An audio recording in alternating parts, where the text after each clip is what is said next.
I wasn't invited to my sister's wedding. Let that sink in. Not a distant cousin. Not a high school friend she hadn't seen in years. I'm talking about her sister. Her only sibling. Me. My name is Jennifer, and this is the story of how I got cut from Chloe's perfect wedding and how I watched it fall apart from a luxury resort in the Maldives, cocktail in hand. The text came late at night. Short. Clean. Void of feeling. Hey Jen, just wanted to let you know the guest list is finalized and we had to make some tough cuts. Hope you understand. Love you. I read it 3 times, my thumb hovering over the screen as if waiting for the rest of the message to load. As if this was a mistake. But it wasn't. It was deliberate. Cold. Final. That was how I found out I had been erased from my sister's wedding. You know that tight, breathless ache that crawls up your chest when something hits so hard you can't even react? That's what I felt. Not anger. Not even sadness. Just this sinking, hollow weight. I had been there for Chloe through everything. Every messy breakup, every meltdown. I was the one who stayed up with her after Dad left, who helped her get through finals, who paid half her rent when she lost her job. I was her safe place. But now? I was just a name on a list that didn't make the cut. Still, I hoped. Maybe it was a misunderstanding. Maybe her fiancé had taken over planning. Maybe Mom didn't know. So I called her. Our mom. She picked up on the second ring, voice light as always, like sunshine layered over guilt. Jennifer, sweetheart. How are you? I didn't dance around it. I wasn't in the mood. Chloe says the guest list is finalized. I'm not on it. There was a pause. Not long. Just enough to confirm what I already feared. She sighed. Oh, honey, don't make this a thing. It's just a wedding. Just a wedding. That phrase, that dismissiveness, it cracked something in me. Just a wedding? I repeated. Mom, I'm her sister. She tisked like I was a child refusing to share my toys. They had to keep it small. Intimate. You know how expensive venues are. My voice dropped. She invited 150 people. I saw the Instagram post. Silence. Then a weak chuckle. Well, I guess they assumed you wouldn't mind missing this one. Missing this one? Like it was a brunch invite or a casual get-together. Not the most important day of her life. I stared at my phone, at the photo Chloe had posted hours earlier. Her and her bridesmaids laughing in silk robes. Captions full of hashtags. I wasn't even mentioned. And for the first time in a long time, I felt something shift. If I wasn't important enough to be there, then I wouldn't be. Not for this. Not for anything else they expected of me. That night, I didn't cry. I didn't beg.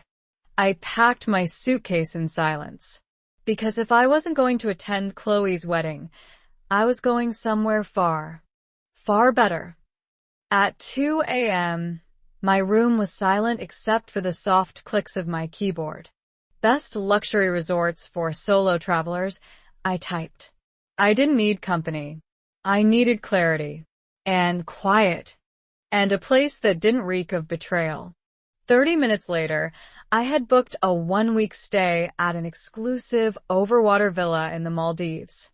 Infinity pool, private chef, ocean view bathtub. It was extravagant. Ridiculous. Perfect. I didn't care about the price. For once, I was going to spend money on peace instead of people who didn't value me. The confirmation email came through just as the sun began to rise. I sat back, stared at the soft golden light filling my room, and felt light. No guilt. Just relief. Because I wasn't running away. I was opting out. There's a difference. See, people like Chloe and my mother, they expect you to absorb every blow with a smile. They expect you to shrink, stay quiet, be the bigger person. I had done that for years. I was done. This wasn't revenge. Not in the traditional sense. I wasn't plotting or scheming. I was simply reclaiming my space. My time. My energy. And I wanted to do it somewhere no one could reach me. No last-minute apologies. No guilt-tripping voicemails. Just salt air, blue water, and silence. By noon, I had my out-of-office set. I packed without hesitation. Sundresses, swimsuits, a good book, my passport, my dignity. I pulled out the old leather travel bag Chloe once gave me for my birthday. I hesitated. Then, I tucked it back in the closet. This trip wasn't about her. Not anymore. The airport was quiet when I arrived. I watched as couples argued at check-in, kids cried over lost snacks, and parents bickered over stroller parts. None of it touched me. I was in my own cocoon now. While waiting at the gate, I scrolled through old messages. So many times I dropped everything to be there for Chloe, to clean up her messes, to be the buffer between her and Mom. Every text felt like a thread being cut, one by one. The plane took off that evening. As we ascended above the clouds, I glanced out the window and whispered to no one. Let them have their wedding. I'll have my freedom. Then I leaned back, closed my eyes, and for the first time in what felt like years, I exhaled. I arrived in the Maldives just as the sun began its slow descent, bathing the sky in fiery orange and soft lavender. A man in a crisp white shirt greeted me at the airport with a chilled towel and a coconut drink. He didn't know my name beyond what was on the paper, but the way he said it, I felt more acknowledged in that one moment than I had in months. The resort was otherworldly. My villa stood above clear turquoise water, its walls made of glass and wood, open to the sound of the sea. I stepped inside and paused. The silence wasn't empty. It was sacred. And it belonged to me. I changed into a linen wrap, stepped onto the private deck, and just stood there, alone, and for the first time not lonely. Then, on instinct, I reached for my phone. No mock-up. No perfect angle. Just my stretched out legs, infinity pool behind them, a mango margarita resting beside my hip. I snapped the photo and typed a caption. Guess I didn't make the guest list, but I think I'll survive. I didn't mean it to be cruel, but maybe a part of me wanted them to feel even a sliver of what they made me feel. Within minutes, the reactions rolled in. Cousin Dylan, this is iconic. Aunt Rachel, take me with you next time. Even an old college friend replied, you've never looked more powerful. But then 3 consecutive buzzes. Mom. Where are you? Read the first. This is not the time to be petty, came the second. And the third. Chloe is hurt. Please don't make this worse. I stared at the screen for a long time, the cocktail sweating beside me. Petty? No, I wasn't being petty. I was being done. I didn't reply. I didn't need to. Instead, I locked my phone, let it slide beneath a towel, and lay back as the wind danced over my skin. I closed my eyes, knowing somewhere back home, they were scrambling. And for once, I wasn't the one who had to fix it. It started with a vibration, then another, then another. I was lounging beneath a white linen cabana, the kind you only see in glossy travel brochures, a drink in my hand and my legs stretched toward the sea. The sun had begun its descent, casting everything in a golden glow. I was at peace. Or so I thought. The phone buzzed again. Then it lit up. Mom. Chloe. Melissa. Unknown number. Dylan. Mom again. I sighed and reached for the phone, already knowing whatever awaited me wouldn't be pleasant. I didn't care. Not really. But I opened it anyway, out of sheer curiosity, like peeking at a slow-motion car crash. Melissa's text read, You're not going to believe what just happened. That was enough to make me sit up. I took a sip from my drink and typed back. Try me. She replied instantly. Chloe and Brandon had a huge fight. He walked out. I blinked. He walked out? As in, left the venue? Melissa continued. Like, Left. mid-reception. In front of everyone. There was yelling. Then silence. Then he just disappeared. A grin tugged at the corner of my mouth. But she wasn't done. Your mom tried to fix it. Started yelling at Chloe. Then Aunt Lisa joined in. Then your uncle started yelling about family image and Grandma cried and sat on the floor. I leaned back against the cushions and exhaled slowly, the waves humming like applause in the background.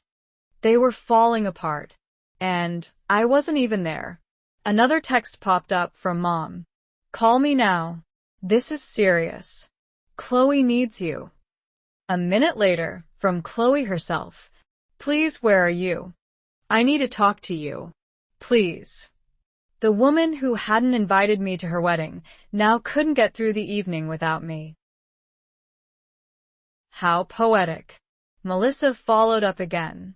They're saying it wouldn't have happened if you'd been there. That you could have calmed Chloe down or maybe talked Brandon back. I raised an eyebrow. Oh.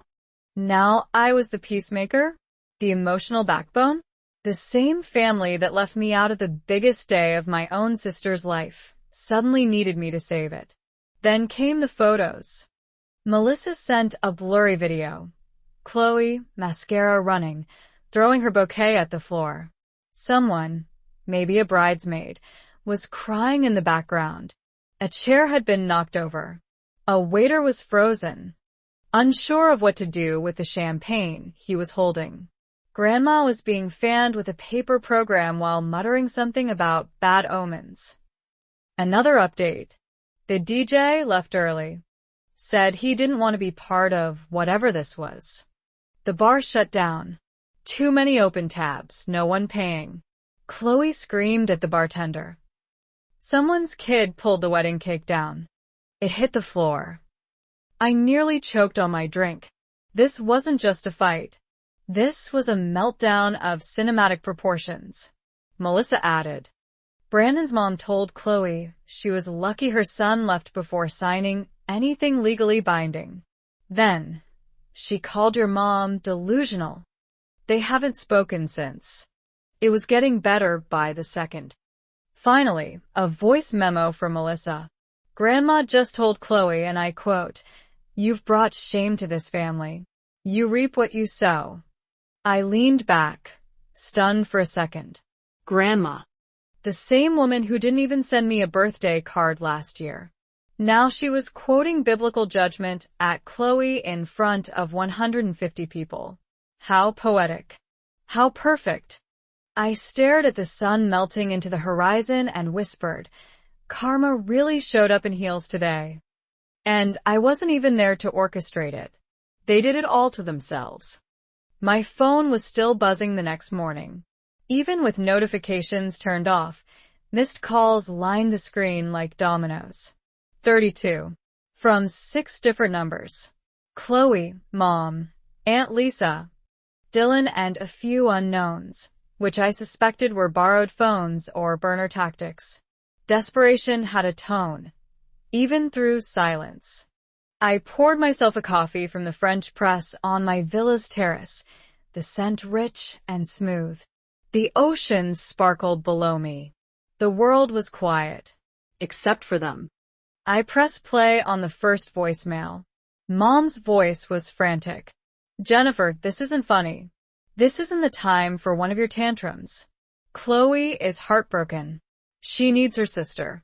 Please call me. Tantrum? I smiled bitterly. Funny how silence becomes a tantrum only when it inconveniences someone else. Next message, Chloe. Her voice was shaking. I don't understand why you're doing this. I didn't mean to hurt you, I swear. I thought you'd understand. I thought you'd forgive me. Like always. Ah. There it was. Like always. The family expectation that I'd endure. Absorb. Rebound. Come back. And for years I had. But this time, I let it ring.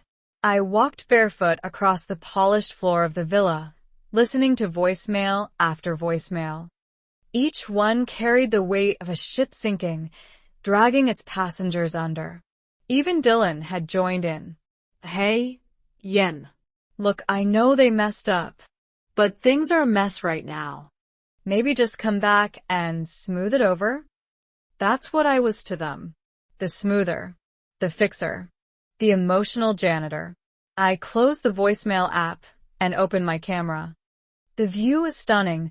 Sapphire water, sunrise sky, a plate of fresh fruit that looked like it belonged in a Michelin guide. I snapped a photo and posted it. Caption: starting my day stress-free. Hope everyone back home is doing okay. I didn't wait for the responses. I didn't need to. Instead, I opened my contacts and began the quiet work of liberation. Block. Mom. Block. Chloe. Block. Lisa. Block. Dylan.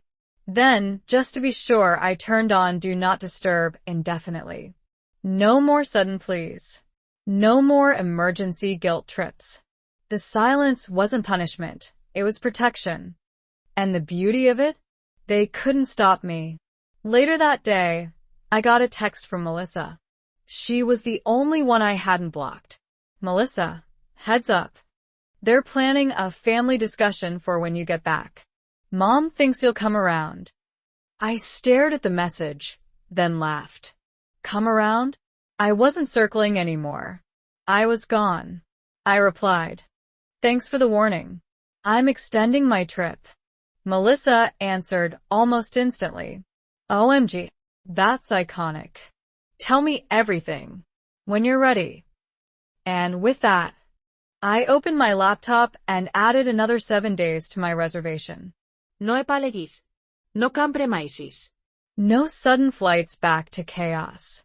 Just peace. Just me.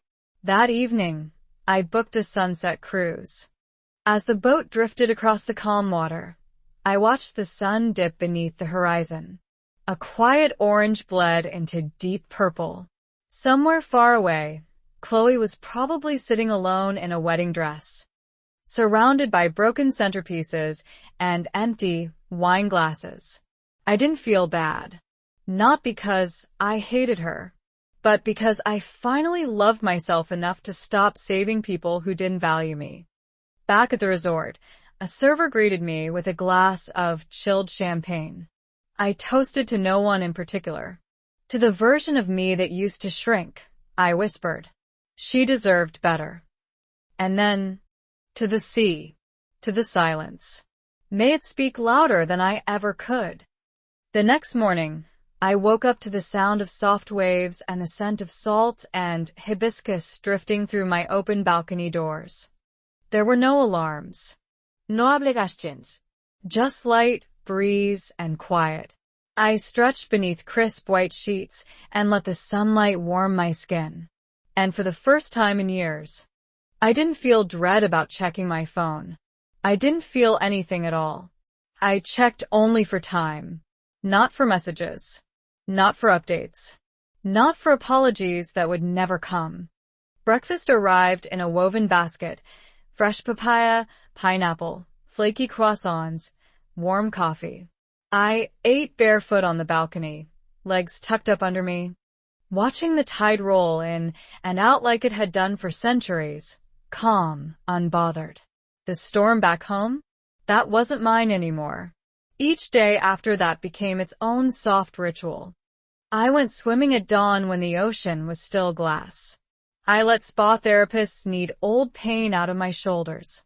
I read entire novels under palm trees, turning pages with fingers that used to shake from anxiety. No more chaos. No more being needed, pulled, guilt, expected. I was, for once, nobody's fixer. Nobody's fallback plan. Nobody's doormat. I wandered through hidden gardens, took long walks along the beach collecting shells, sipped espresso with strangers who didn't ask anything of me. One night, I danced alone under fairy lights while a local guitarist played a slow, haunting tune. And for the first time, I felt entirely at home, inside myself. One afternoon, while sipping a lychee martini at the rooftop bar, a couple next to me began to argue. Loud. Familiar. Blaming each other for things that didn't matter. I caught my reflection in the glass, calm, unbothered, distant. I smiled at the bartender. He smiled back. I didn't flinch, didn't intervene. That wasn't my place anymore. Later that evening, I got one final message from Melissa. She was the only one I hadn't blocked. Melissa, Chloe's been asking about you again. She says she didn't realize what she lost until it was too late. Grandma told her it's not too late to fix it. I think they're hoping you'll still come home.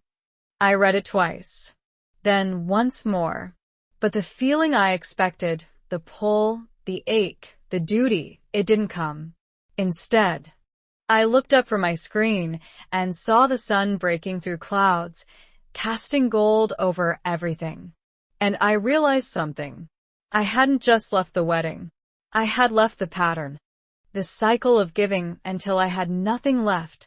Of being the one to swallow pride for the sake of peace.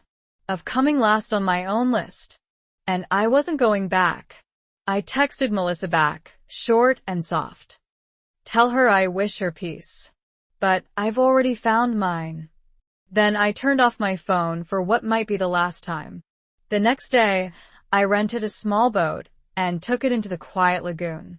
Just me, the sea, and the wind. I dropped anchor, laid down on the deck, and watched the clouds drift across the sky. There was no guilt.